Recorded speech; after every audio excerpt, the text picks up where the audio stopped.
Hello and welcome to the Sardana Academy.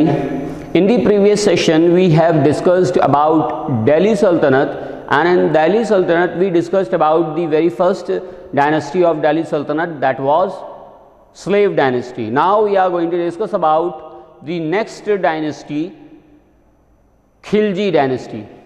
तो Khilji dynasty का founder था जलालुद्दीन खिलजी, और जलालुद्दीन खिलजी ने कैकूबाद को ख़त्म करके खिलजी डायनेस्टी को इंट्रोड्यूस किया था।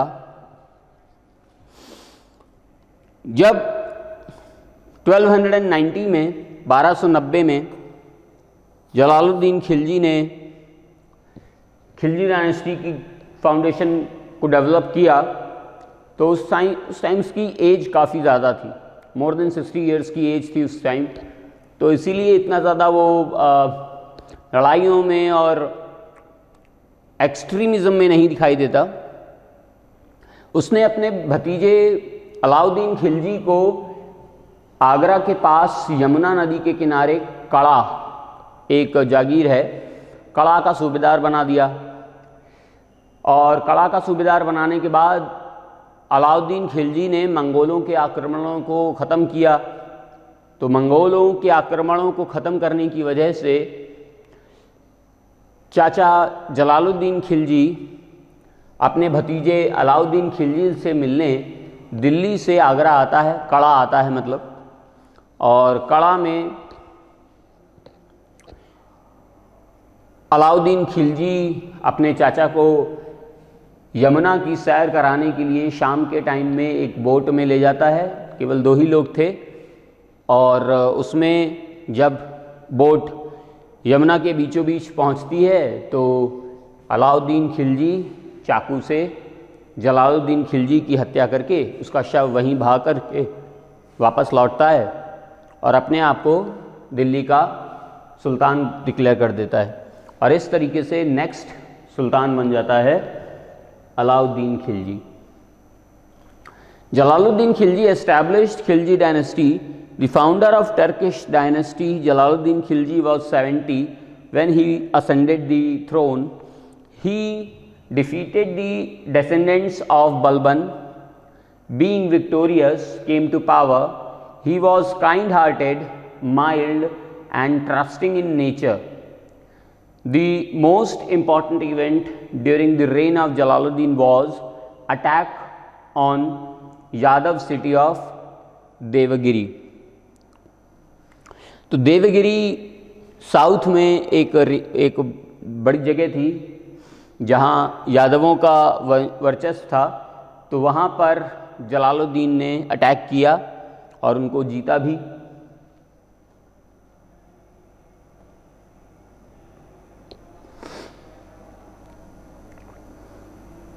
He was also called a clemency Jalaluddin, as he followed peace and wanted to rule without violence. तो जलालुद्दीन खिलजी वैसे ही 70 साल की एज में राजा बना था, तो लड़ाई झगड़े में इतना नहीं फॉलो करता था और पीस को एस्टैब्लिश करना चाहता था। Domestic policies of Jalaluddin Khilji, he suppressed Malik Chhajju's revolt at Kara. He appointed Alauddin Khilji as the governor of Kara. Alauddin was his son-in-law and also nephew. तो मलिक छज्जू के विरोध को जलालुद्दीन खिलजी ने कड़ा में समाप्त किया, और कड़ा में मलिक छज्जू को हटा करके उसकी जगह अपने भतीजे अलाउद्दीन खिलजी को वहाँ पर कारा का सूबेदार नियुक्त कर दिया, और अपनी बेटी का निकाह भी अलाउद्दीन खिलजी के साथ कर दिया।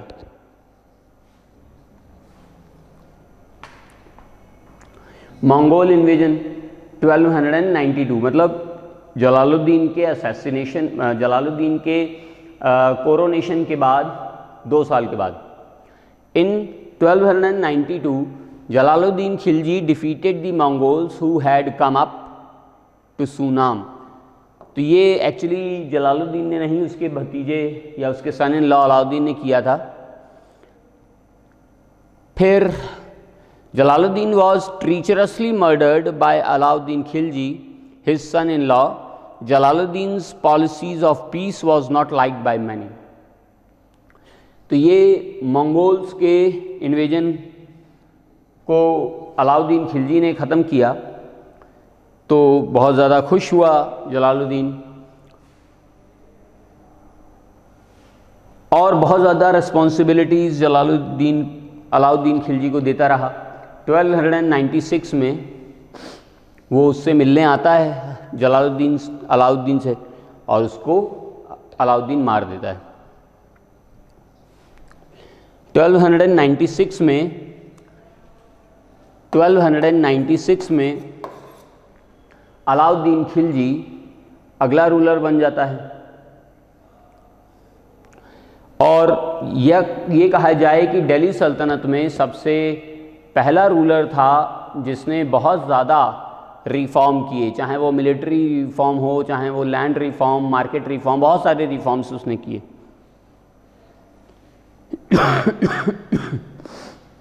जैसे अलाउद्दीन खिलजी ने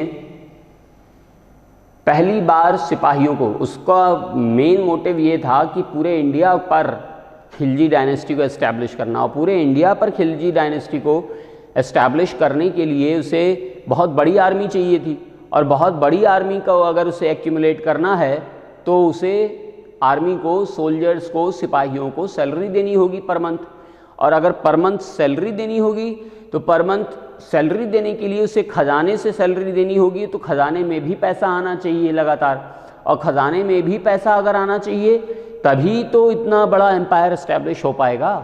तो इसीलिए उसने, he was the first Delhi Sultanate ruler who started giving salary to their soldiers monthly,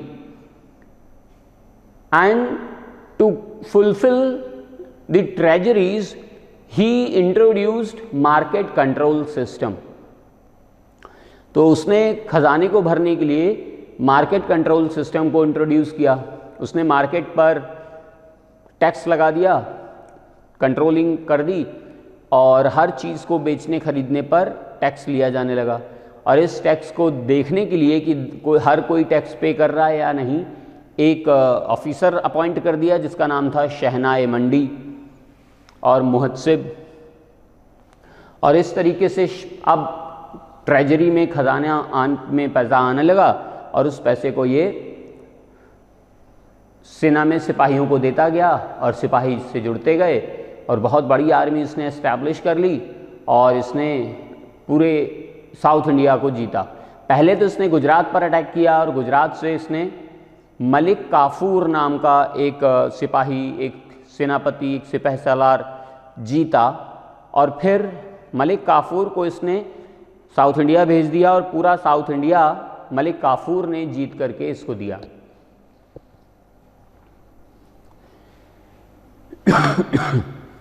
All religious lands were confiscated and marriages between noble families were sanctioned by the kings. The emperor also introduced market and price control for food grains, clothes and other essentials. The land revenue was raised and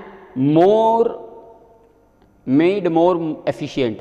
Thus the emperor enforced a highly centralized system of government. तो अलाउद्दीन खिलजी ने बहुत ही centralised system governance का introduce किया था। In 1296, Alauddin Khilji succeeded Jalaluddin Khilji and ascended the throne. North के invasion, Alauddin Khilji's generals, namely Ulugh Khan and Nusrat Khan, conquered Gujarat.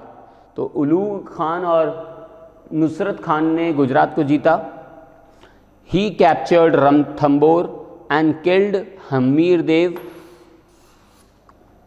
He also captured Malwa, Chittor, Dhar, Mandu, Ujjain, Marwar, Chanderi and Jalore.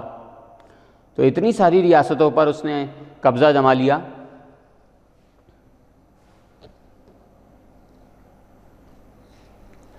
अब ये तो सब north की रियासतें थीं, अब साउथ की रियासतों को देखते हैं। He was the first Sultan who attacked South India He sent his confidants and general Malik Kafur against the rulers of south. Pratap Rudra II of Warangal, Ramchandra Dev, the Yadava king of Devagiri, and Veer Ballal III, the Hoysal king, were defeated. He constructed a mosque in Rameshwaram. तो अलाउद्दीन खिलजी ने रामेश्वरम में, अलाउद्दीन खिलजी तो वहाँ नहीं गया था, Malik Kafur, on behalf of Alauddin Khilji, Malik Kafur constructed mosque, मस्जिद, रामेश्वरम में मस्जिद बनाई. The kingdoms of the south acknowledged the power of Alauddin Khilji and paid his monetary tributes. तो सभी साउथ की रियासतों ने अलाउद्दीन खिलजी की सत्ता को स्वीकार किया और हर महीने कुछ ना कुछ मॉनिटरी ट्रिब्यूट्स देना स्टार्ट कर दिया.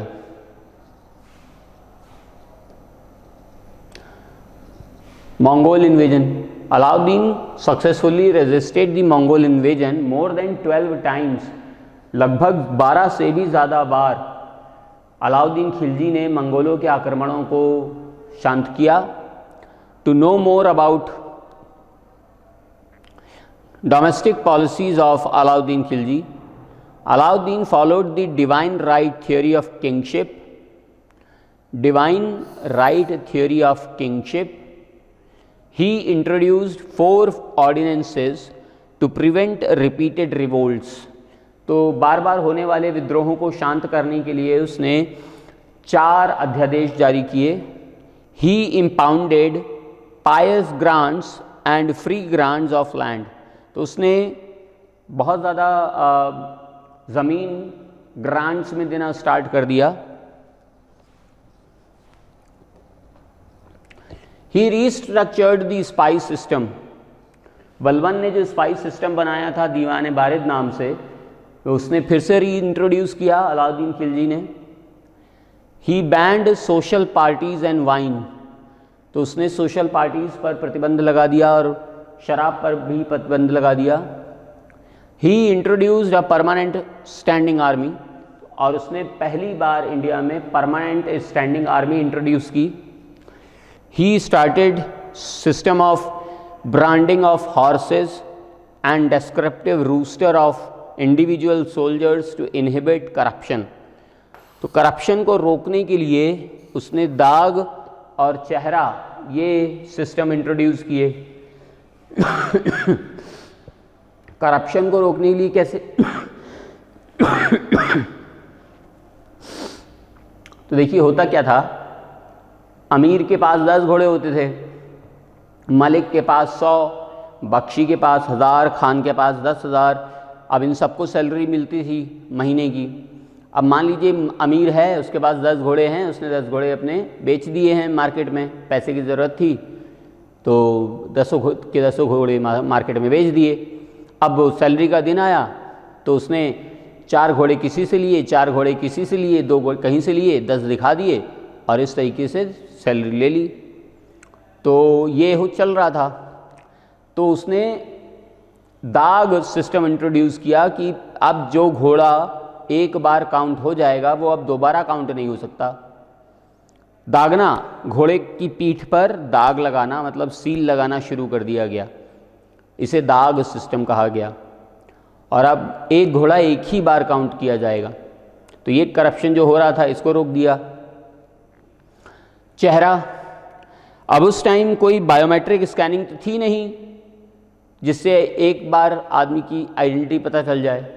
तो कोई सिपाही राम प्यारे के नाम से गया, वो सैलरी ले आया और फिर बाद में थोड़ी देर के बाद या अगले दिन वही सिपाही अब्दुल रहीम के नाम से गया, वो सैलरी ले आया. तो पता ही नहीं चलता था कौन सा सिपाही है, कौन सा है.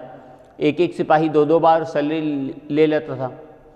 तो इसको रोकने के लिए उसने चेहरा सिस्टम इंट्रोड्यूस किया. और चेहरा सिस्टम में शरीर पर कोई आइडेंटिफिकेशन मार्क्स नोट किए जाने लगे, जैसे dark complexion, fair complexion, long height, tall height, या dwarf height, फोरकट,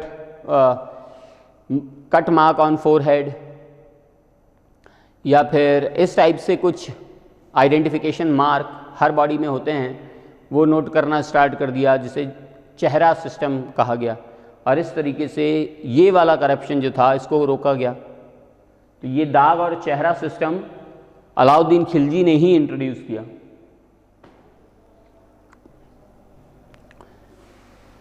He fixed the prices of necessary commodities which were below the normal market rates। तो अभी हमने डिस्कस किया था ना कि मार्केट कंट्रोल सिस्टम लॉन्च किया था इसने, तो इसने हर चीज़ के दाम, हर चीज़ के प्राइस फिक्स कर दिए थे जो कि नॉर्मल मार्केट रेट से बहुत ही कम थे।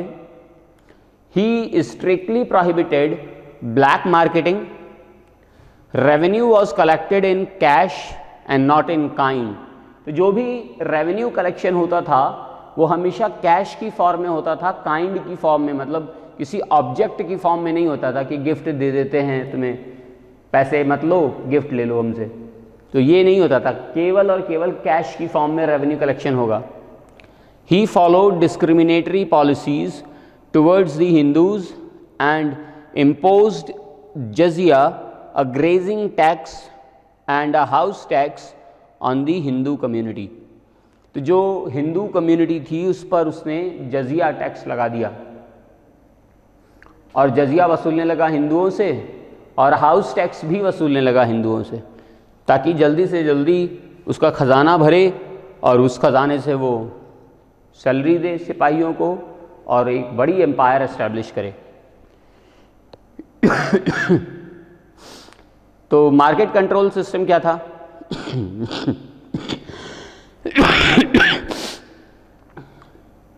उसके बहुत सारे ऑफिसर्स थे, जैसे एक था दीवान रियासत। Officers called Diwan Riyasat were appointed in the offices called Shahnai Mandi to standardize the market. अभी हमने बताया था कि शहनाई मंडी का अपॉइंटमेंट उसने किया। Merchants should have to register themselves in the office of Shahnai Mandi before selling their goods at the fixed rates. तो जितने भी व्यापारी थे, अगर उन्हें मार्केट में कोई चीज़ बेचनी होती थी तो पहले अपना रजिस्ट्रेशन शहनाई मंडी के ऑफिस में करवाना होता था, उसी के बाद भी वो कुछ बेच या खरीद सकते थे मार्केट से।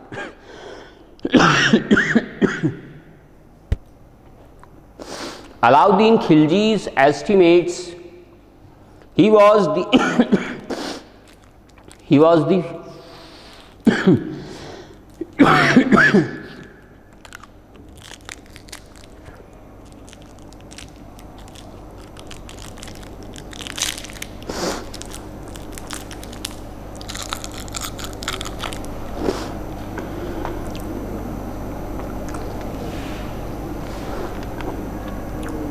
He was the first to bring the standing army system.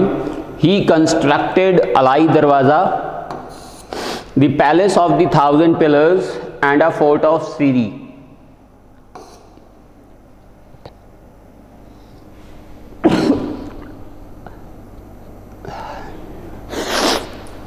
तो उसने अलाई दरवाज़ा का निर्माण कराया, सीरी फोर्ट दिल्ली में बनवाया।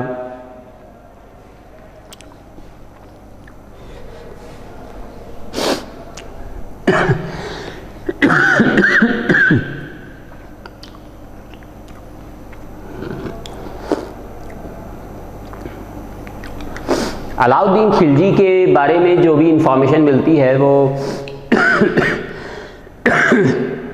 जियाउद्दीन बर्नी की लिखी हुई बुक तारीख अलाई से मिलती है। तारीख ए अलाई, जियाउद्दीन बर्नी।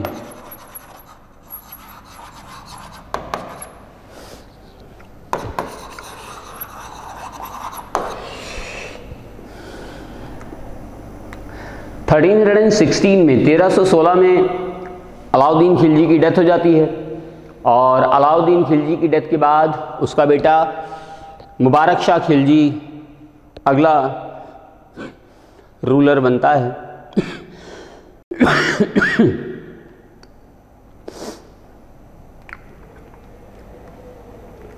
अपने बाप के उलट बिल्कुल ही डिफरेंट कैरेक्टर का प्राणी था मुबारक शाह खिलजी।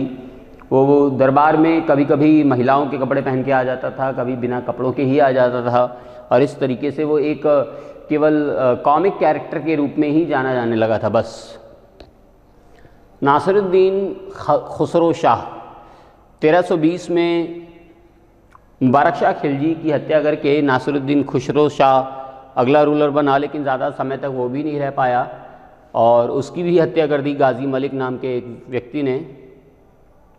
और इस तरीके से 1320 में 1320 में खिलजी डायनेस्टी का अंत हो गया। अलाउद्दीन के जितने भी सक्सेसर्स थे वो सब बहुत वीक थे।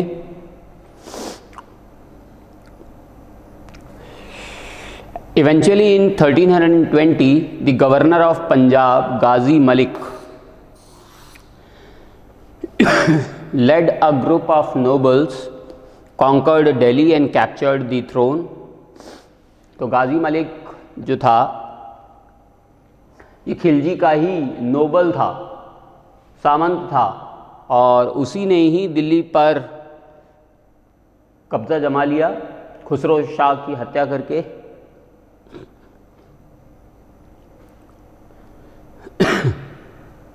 Ghazi Malik assumed the name Ghayasuddin Tughlaq at Delhi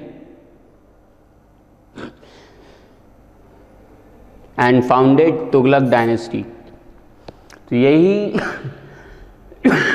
गाजी मलिक गयासुद्दीन तुगलक के नाम से दिल्ली का अगला सुल्तान बनता है और वो एक नई डायनेस्टी इंट्रोड्यूस करता है जिसका नाम था तुगलक डायनेस्टी। तो अब हम लोग डिस्कस करते हैं तुगलक डायनेस्टी के बारे में 1320 से लेकर के 1412 तक।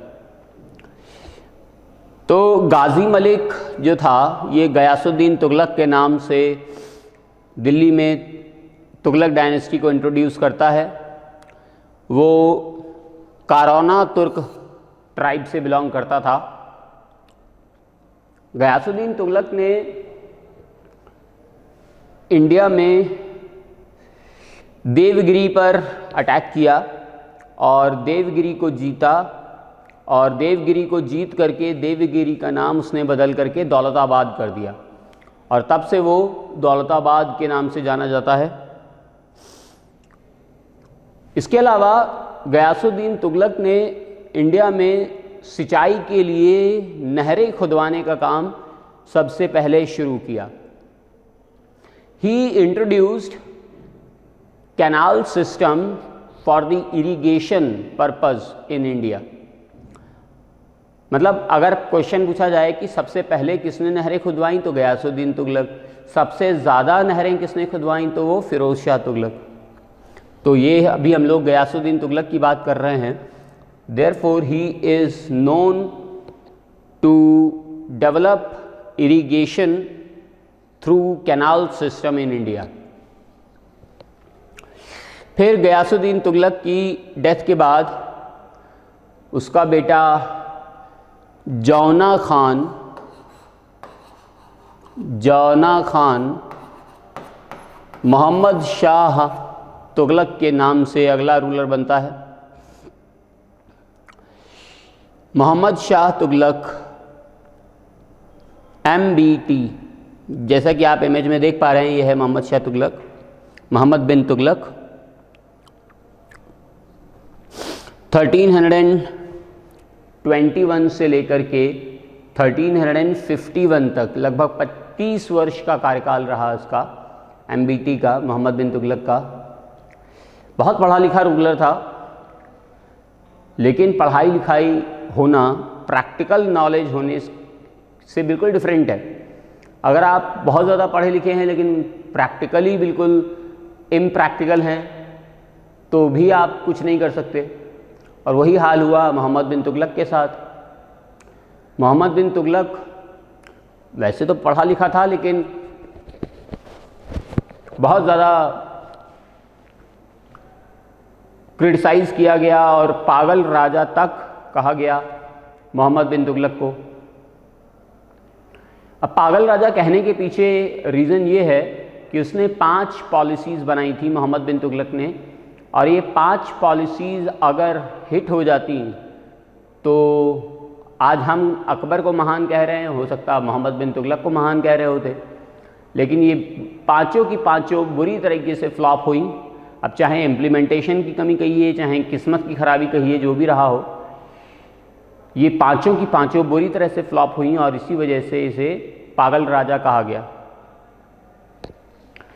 तो सबसे पहली पॉलिसी थी transfer of capital from Delhi to Devagiri. तो यहाँ दिल्ली से देवगिरी कैपिटल को शिफ्ट करना इसकी पहली पॉलिसी थी। देवगिरी दौलताबाद नाम कर दिया था गयासुद्दीन तुगलक ने। तो हुआ क्या था कि इसको लगा कि इतना बड़ा एम्पायर, यहाँ से लेकर के यहाँ तक, फिर यहाँ से यहाँ तक, इतना बड़ा एम्पायर है, अब उसमें हम बिल्कुल नॉर्थ में ऊपर बैठे हुए हैं, तो साउथ वाला छिटक ना जाए, कहीं अलग ना हो जाएं। हम ऐसी जगह जाएं जहाँ पर हम नॉर्थ साउथ ईस्ट वेस्ट हर जगह पर बहुत ही कम समय में पहुँच सकें। तो इस वजह से उसने कहा कि हम अगर अपने इंडिया के सेंटर में जाते हैं तो हम हर जगह पर इजीली और बहुत कम समय में पहुंच जाएंगे। तो सेंटर यही देवगिरी पड़ता था। तो देवगिरी ज़्यादा उसको ख़तरा जो था साउथ से ही था। तो देवगिरी जाने के लिए उस देवगिरी को उसने अपनी कैपिटल डिक्लेयर कर दिया। और देवगिरी में क्या लोग नहीं रहते थे? देवगिरी में भी तो लोग रहते होंगे। जो दिल्ली की जनता को उठा करके देवगिरी लाने लगा, दिल्ली की जनता को भी उठा करके उसने आदेश दिया कि देवगिरी पहुंचो। अब वो आंधी पानी में बेचारी पैदल चलते चलते चलते चलते आधे लोग तो मर गए और आधे उनको देख करके वापस लौट गए। और वो लोग नहीं गए तो राजधानी परिवर्तन नहीं हुआ, और राजधानी परिवर्तन नहीं हुआ, अब यहाँ लोग परेशान हो गए बेचारे और उन्होंने गाली देना स्टार्ट कर दिया, पागल राजा कहना शुरू कर दिया। तो पहली ये पॉलिसी थी और ये भी फ्लॉप हो गई। नो डाउट थिंकिंग अच्छी थी लेकिन एग्जीक्यूशन खराब था।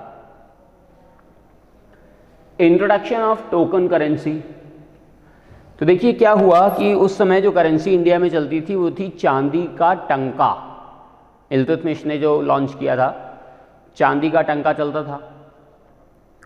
और उस समय पूरे वर्ल्ड के चांदी को, सिल्वर को एक्यूमुलेट कर लिया चाइना के कुबलई खान ने अपने देश में।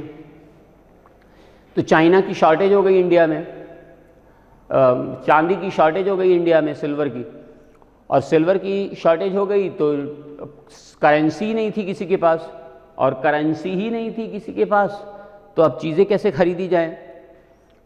तो इस वजह से हर चीज़ महंगी होने लगी। तब उसने सोचा कि अगर ऐसा क्यों ना किया जाए कि ऐसे मेटल की करेंसी बनाई जाए जो हर घर में हो। तो जैसे हम लोग अपने आजकल घरों में स्टील के बर्तन यूज़ करते हैं, तो वैसे ही उस समय कांसे के, ब्रॉन्ज के बर्तनों में खाना खाया जाता था। हर घर में ब्रॉन्ज के बर्तन होते थे। तो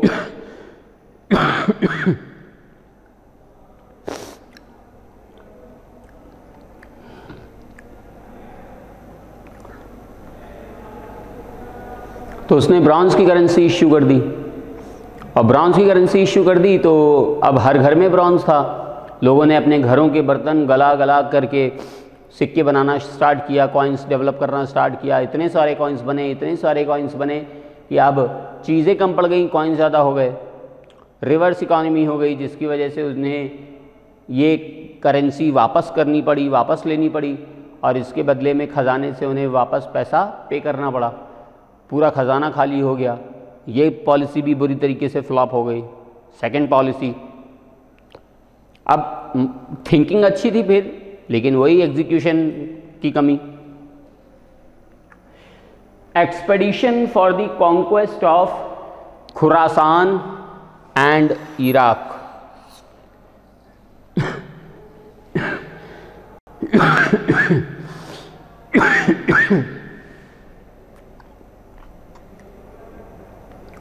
तो जैसे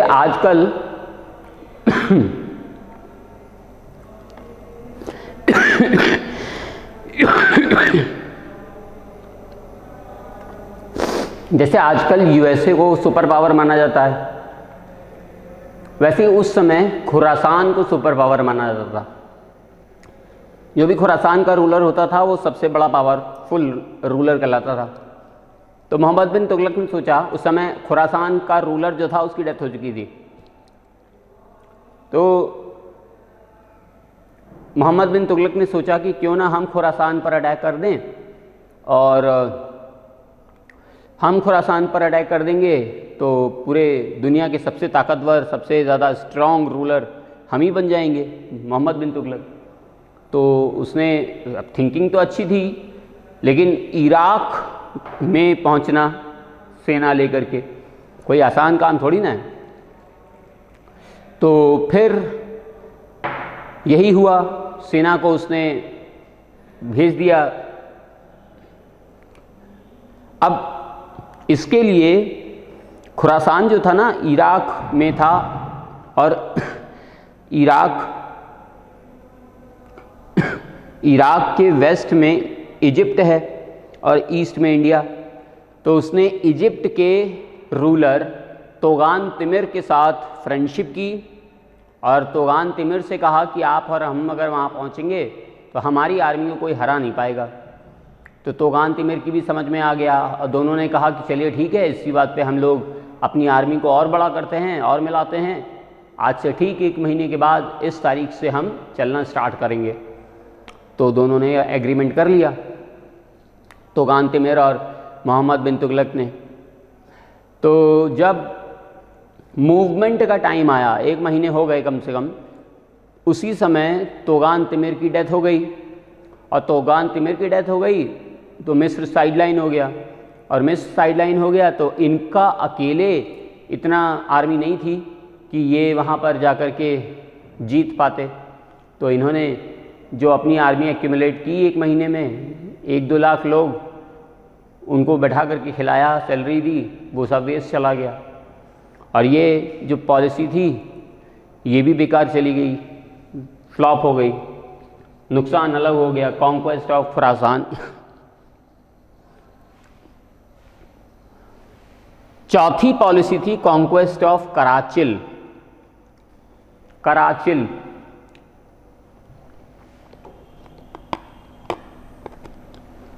कराचिल इसे हम लोग हिंदी में कांगड़ा कहते हैं, कांगड़ा, पर्शियन में कराचिल कहा जाता है। तो इसने सोचा कि अभी तो हम दिल्ली में बैठे हैं, अगर कहीं ऐसी ऊंची जगह पर बैठे तो हम हर जगह अपने पूरे दिल्ली को, अपने पूरी रियासत रजवाड़ों को आराम से देख सकते हैं।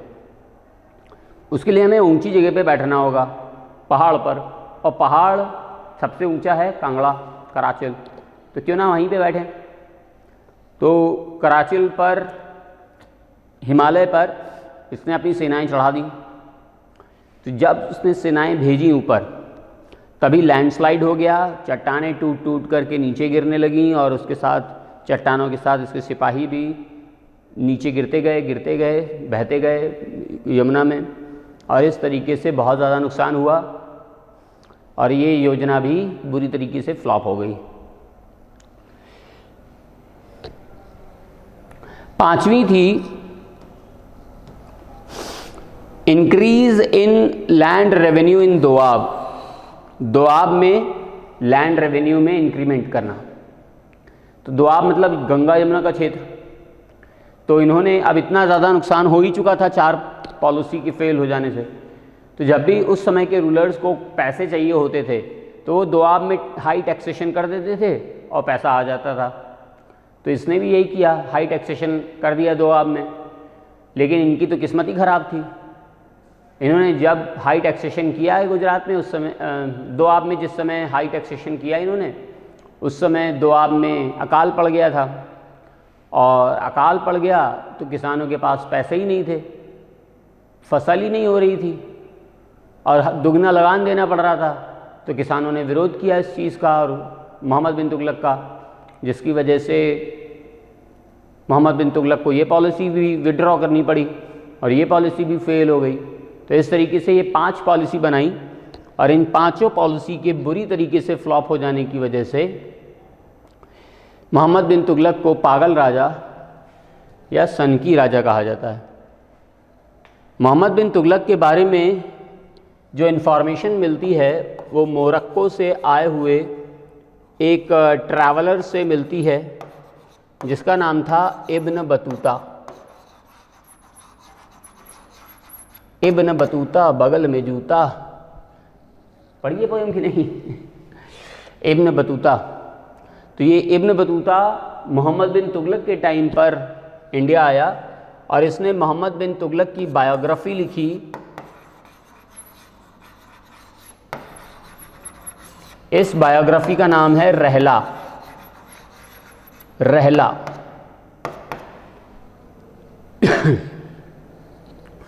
मोहम्मद बिन तुगलक ने इब्न बतूता को अपना रिप्रेजेंटेटिव बना करके चाइना भी भेजा। तो ये इब्न बतूता था।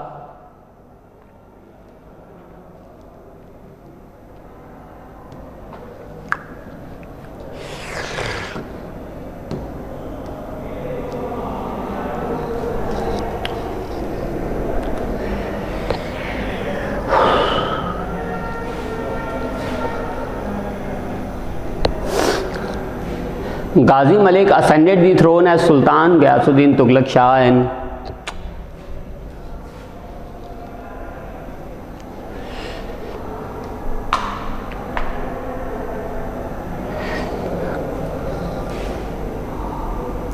5 एम्बिशियस प्रोजेक्ट्स जो बनाए थे मोहम्मद बिन तुगलक ने वो बुरी तरीके से फ्लॉप हो चुके थे। ये थे वो 5 एम्बिशियस प्लान्स।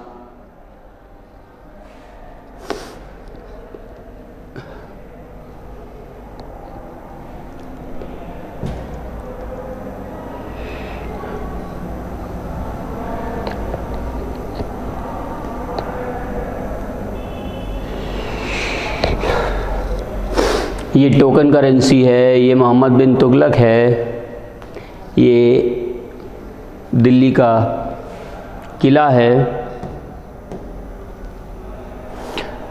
मोहम्मद बिन तुगलक के बाद फिरोज शाह तुगलक का टाइम आता है। 1351 तक मोहम्मद बिन तुगलक रहता है। 1321 से 1351, फिर 1351 से लेकर के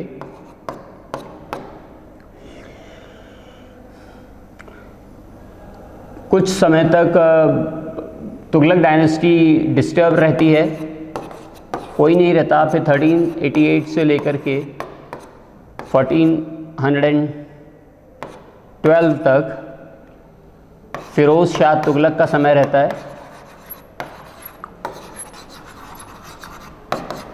और ये जो फिरोज शाह तुगलक था ये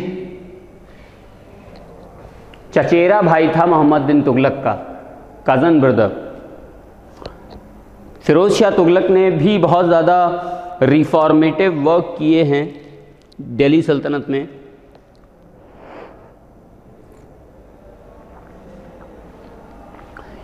जैसे इसने स्लेव डिपार्टमेंट बनाया था, स्लेव डिपार्टमेंट, गुलाम विभाग, जिसको नाम दिया दीवाने बंदगान। लगभग 10,000 गुलाम इस दीवाने बंदगान में रहते थे।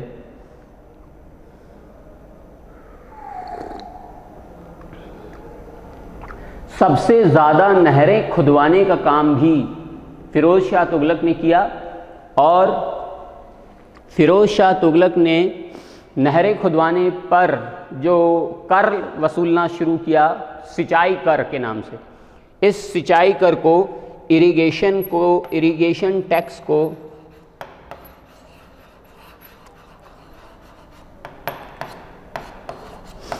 हक ए शर्ब नाम दिया। हक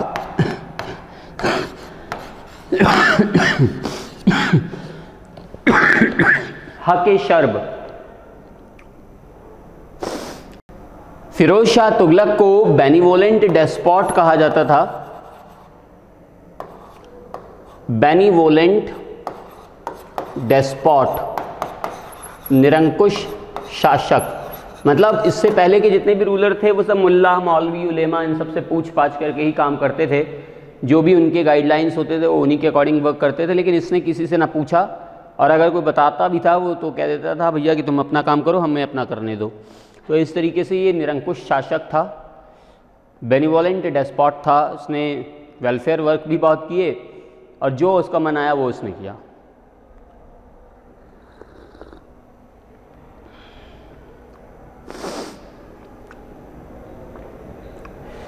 तो इसने 5 कर लिए, केवल 5 टैक्सेस रहने दिए, बाकी सारे टैक्सेस को हटा दिया। जैसे जजिया,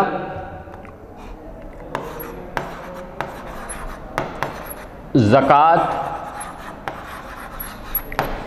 खुम्स,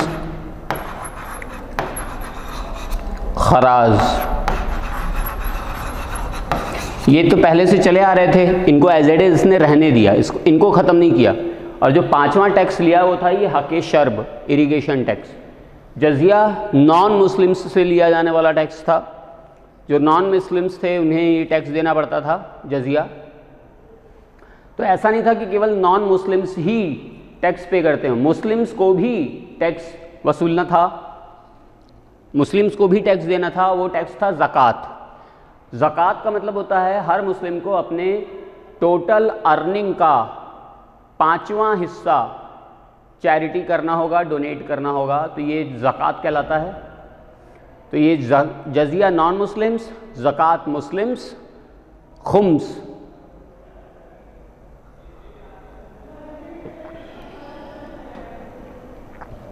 खुम्स होता था कि जब सिपाही सैनिक जो थे अटैक करते थे किसी टेरिटरी पर, तो अटैक के बाद लूटपाट करते थे, और लूटपाट करके जो भी कुछ उनके हाथ में आया वही उनकी सैलरी होती थी। तो अब जब अलाउद्दीन खिलजी के टाइम से सैनिकों को सैलरी मिलना स्टार्ट हो गई, तब फिर वो इस बाउंटी को, इस युद्ध में लूटे हुए सामान को क्यों रखे, तब फिर इसका भी बंटवारा करना शुरू कर दिया। जो भी युद्ध में लूटा गया सामान था उसका 10वां हिस्सा सिपाही को मिलता था, बाकी का पूरा 90% हिस्सा जो था वो खजाने में जमा होता था और फिर सैलरी दी जाती थी अलग से। तो ये खुम्स कहलाता था, जो 10वां हिस्सा इनको दिया जाता था लड़ाई में जीता हुआ, तो ये कहलाता था खुम्स। खराज, खराज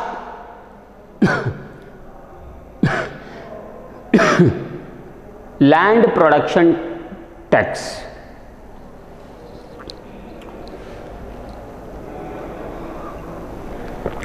या एग्रीकल्चर प्रोडक्शन टैक्स।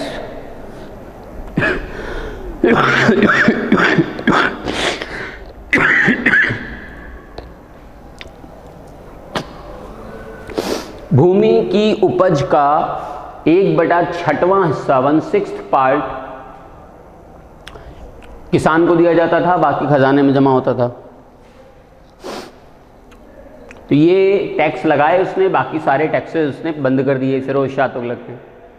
उसकी बनवाई हुई नहरें, कैनाल, 5 कैनाल्स आज भी एज इट इज़ वर्क कर रही हैं। आज से लगभग 800-900 साल पहले उसने बनवाई थी, वो आज भी एज इट इज़ चल रही हैं।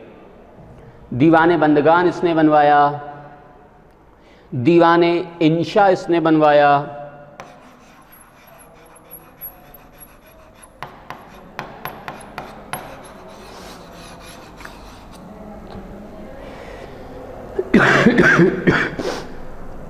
रोजगार दफ्तर,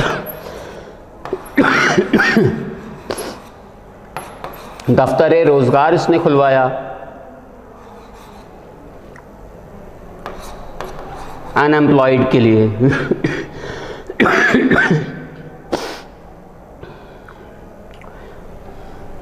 बहुत सारे चैरिटेबल वर्क इसने करवाए फ़िरोज़ शाह तुगलक ने। अपने भाई जौना खान, मतलब मोहम्मद बिन तुगलक का बचपन का नाम जौना खान था, तो जौना खान के नाम पर इसने एक शहर बसाया, जौनपुर, जौनपुर उत्तर प्रदेश में। ऐसे ही अपने नाम से इसने फ़िरोज़ाबाद, फ़िरोज़पुर ये शहर बसाए।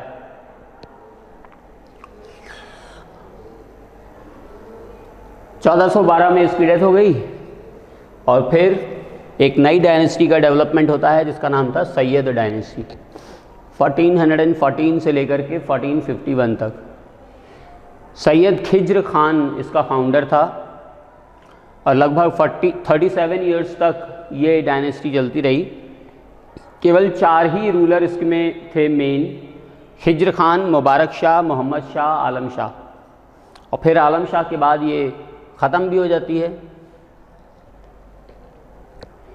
Khizr Khan, the founder of the Syed dynasty, had collaborated with Timur, and as a reward he was given the governorship of Lahore, Multan and Dipalpur. In 1414 he invaded Delhi and became its master. Alauddin Alam Shah was the last ruler of Sayyid dynasty and hardly did more than sustain the sultanate in Delhi until 1451.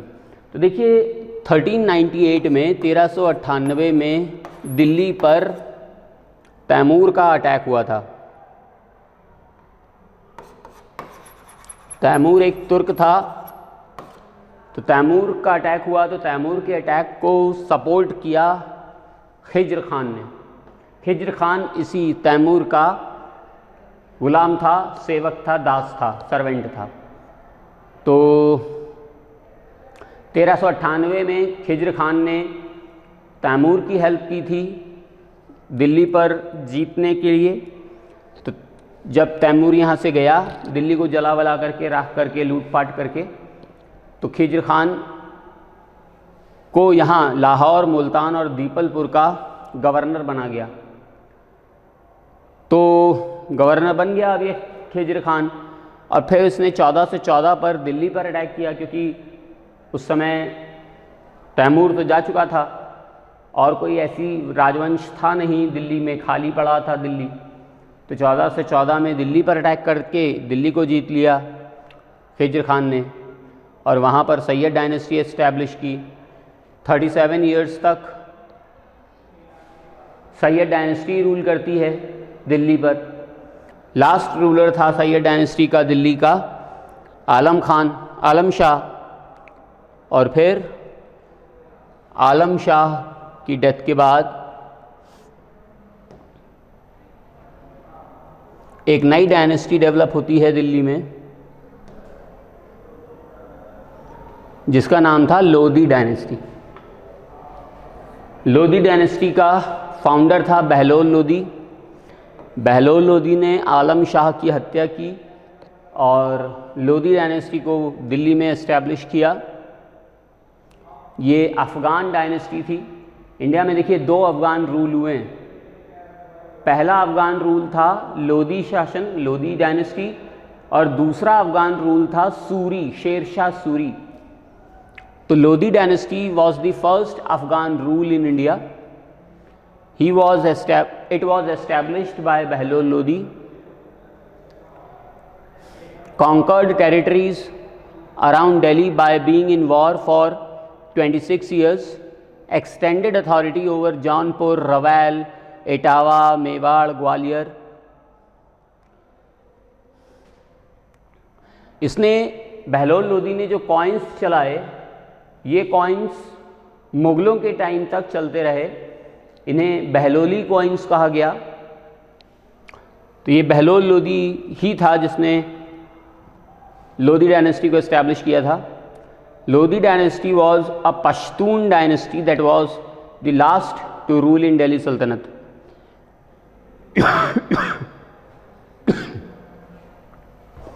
The last ruler of this dynasty was Ibrahim Lodi, was defeated by Babur in the first battle of Panipat on 1526। तो Lodi dynasty Delhi सल्तनत की last dynasty थी और Lodi dynasty का founder था बहलोल लोदी और Lodi dynasty का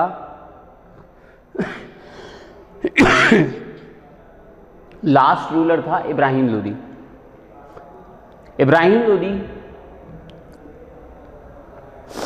compared to Sayyids the Lodi dynasty was a better governed empire. They were in power for 75 years. तो लोदीज जो थे 75 ईयर्स तक दिल्ली पर शासन करते रहे और अगर सैयद के कंपैरिजन में देखा जाए तो बहुत ही बेटर रूलर्स थे।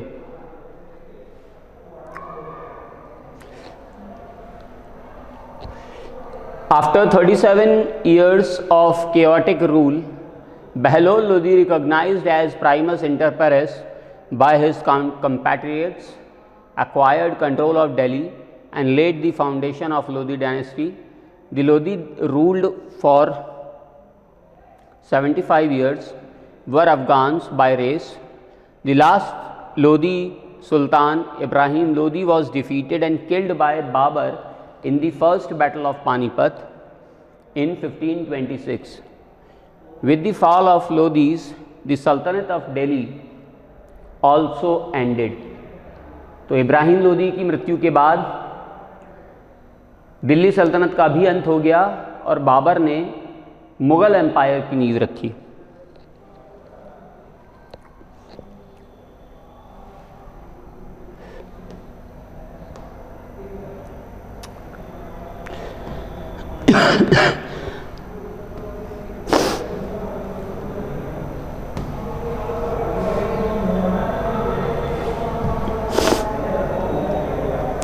तो बहलोल लोदी हम लोगों ने डिस्कस कर लिया था।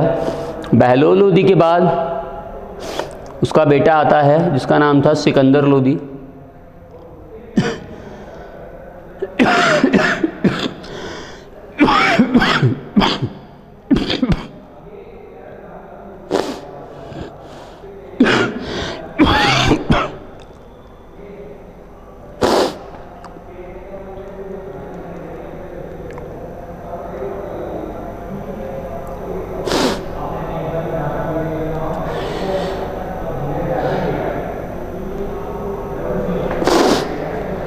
तो ये था सिकंदर लोदी। ये बहुत ही ज़्यादा फैनेटिकल मुस्लिम था और इसने बहुत ज़्यादा एक्सपेंशन किया मुस्लिम कम्युनिटी का इंडिया में। 1504 में 1504 में इसने एक शहर बसाया यमुना के किनारे आगरा और 1506 में आगरा को इंडिया की कैपिटल डिक्लेयर कर दिया। 1504 में बसाया था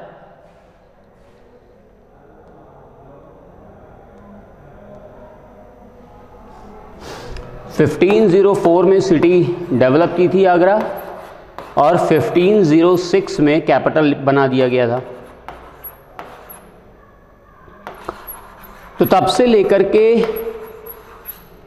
एंड तक अब दिल्ली इंडिया की कैपिटल नहीं थी, अब आगरा इंडिया की कैपिटल हो चुकी थी और हम लोग दिल्ली सल्तनत डिस्कस कर रहे हैं। तो जब दिल्ली कैपिटल ही नहीं रही तो दिल्ली की सल्तनत कैसी रहती।